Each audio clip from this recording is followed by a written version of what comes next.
Okay, bismillahirrahmanirrahim. Assalamualaikum warahmatullahi wabarakatuh.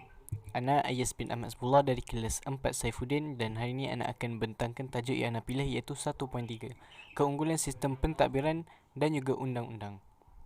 Jadi slide ini disediakan oleh ana sendiri. Jadi yang pertama, sistem pentadbiran. Rasa-rasalah sistem pentadbiran siapa yang akan kita bincangkan. Jadi sistem pentadbiran KMM ataupun Kesultanan Melayu Melaka. Sistem pentadbiran Kesultanan Melayu Melaka mempunyai pentadbiran yang lengkap. Apa maksud lengkap tu? Lengkap tu maksud dia sistem pentadbiran yang sistematik dan juga tersusun, yang mana ia dikenali sebagai pembesar empat lipatan. Dalam pembesar empat lipatan ni dia ada 4 orang ataupun 4 gelaran, iaitu bendahara, penghulu bendahari, temenggung dan juga laksamana. Sistem pembesar empat lipatan ni menjadikan pentadbiran KMM lancar dan juga tersusun. Jadi Sultan memberikan kuasa memerintah kepada para pembesar berempat tu.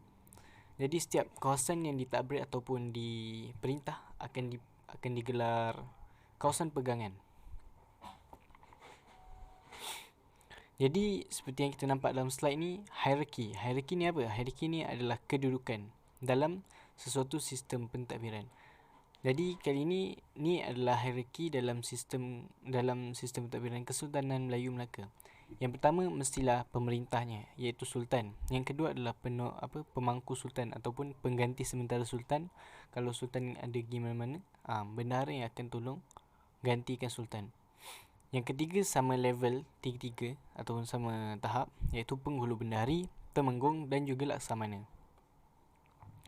Jadi sistem pentadbiran KMM dia ada 2 peringkat je, iaitu peringkat pentadbiran pusat dan juga peringkat jajahan.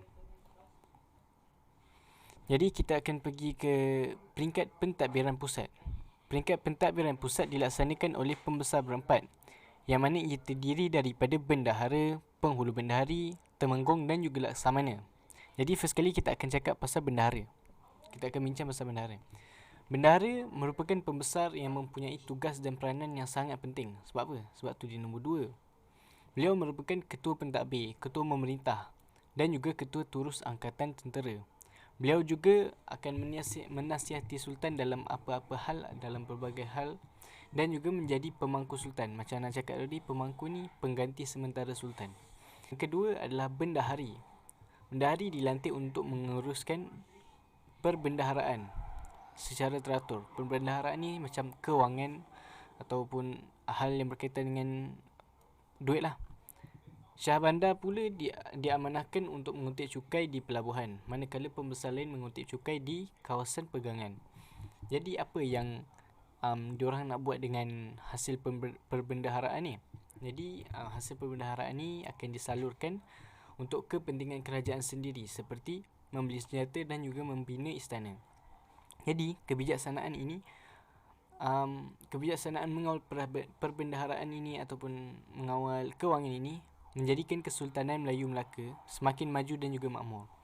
Dari segi keselamatan pula, Kesultanan Melayu Melaka mempunyai sistem keselamatan yang ketat dan juga kemas untuk menjaga keamanan di darat dan juga di laut. Jadi siapa yang dilantik? Temenggung dilantik untuk menjaga keselamatan Kota Melaka, manakala Laksamana pula bertindak sebagai Panglima Angkatan Laut. Yang kedua, pentadbiran peringkat jajahan. Okey, pentadbiran peringkat jajahan ni simple je. Pembesar ditugaskan untuk menguruskan pentadbiran di daerah dan di kampung. Okey, sebagai contoh lah, pembesar-pembesar yang bawah pembesar berempat tu ada banyak. Anda tak ingat, yang anda tahu Syah bandar, tu yang anda tahu. Lepas tu pembesar ini dilantik oleh sultan dan juga pembesar berempat. Antara peranan pembesar-pembesar ni adalah menjaga dan mengekalkan keamanan kawasan pentadbiran ataupun kawasan pegangan, dan juga dibenarkan untuk mengutip cukai. Jadi kita bergerak pada undang-undang.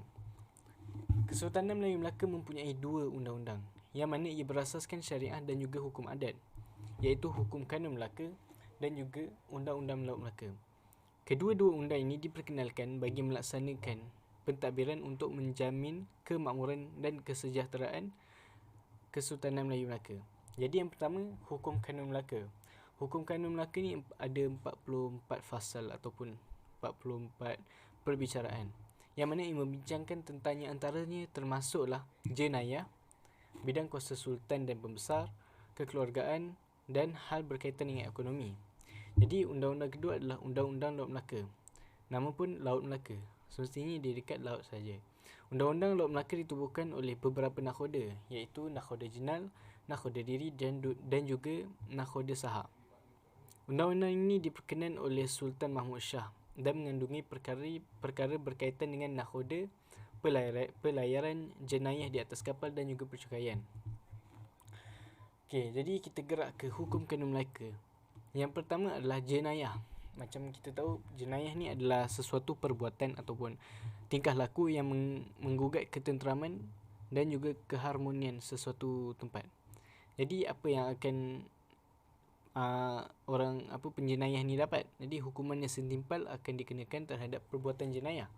Apa contoh dia? Contohnya kalau penjenayah tu membunuh, maka hukuman dia adalah dibunuh. Jika penjenayah tu menikam, maka penjenayah tu akan ditikam. Yang kedua adalah peranan sultan dan pembesar.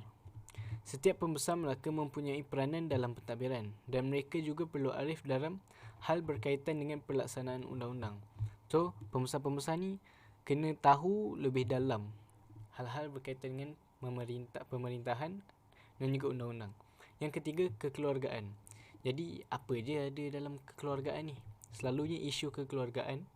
Jadi, isu kekeluargaan diberikan perhatian penuh oleh KMM. Jadi, undang-undang ni sebab apa diwujudkan? Undang-undang ini diwujudkan untuk mewujudkan keharmonian dalam keluarga dan juga untuk menyelesaikan masalah yang dihadapi oleh keluarga ataupun dalam perkahwinan. Jadi yang keempat adalah ekonomi. Jadi perdagangan merupakan elemen penting yang menjadikan KMM terkenal. Undang-undang ini mempunyai peraturan yang jelas tentang urus niaga. Kenapa ada undang-undang untuk urus niaga kan? Untuk mengawal perdagangan di Melaka agar tidak berlaku sebarang kesilapan ataupun kesalahan yang bertentangan dengan ajaran Islam. Jadi yang kedua adalah Undang-Undang Laut Melaka. Yang pertama, peranan nakhoda. Nakhoda ni macam kita tahu, nakhoda dia adalah dia kapten.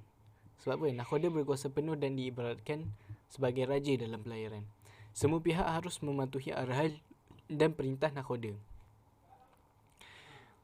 Yang kedua, pelayaran. Dalam undang-undang ini dijelaskan peranan beberapa pegawai selain nakhoda. Antaranya termasuklah jurumudi, malim dan jurubatu. Pelaksanaan peranan masing-masing akan menjadikan pelayaran selamat dan lancar. Jadi jurumudi ni macam kita tahu, jurumudi dia mengemudi kapal, dia pegang steering kapal tu. Malim dan jurubatu ni ana tak sure. Yang ketiga adalah jenayah. Macam tadi juga, tapi jenayah kali ini atas kapal. Perbuatan jenayah di atas kapal yang menggugatkan ketenteraman dan juga keselamatan isi kapal. Apa akan dapat? Hukuman yang setimpal. Macam tadi juga. Yang keempat adalah percukaian. Percukaian yang sistematik dan adil dinyatakan dalam undang-undang ini. Pelbagai cukai dikenakan dalam urusan pelayaran untuk perdagangan. Jadi sekian wabillahi taufik wal hidayah. Wassalamualaikum warahmatullahi wabarakatuh.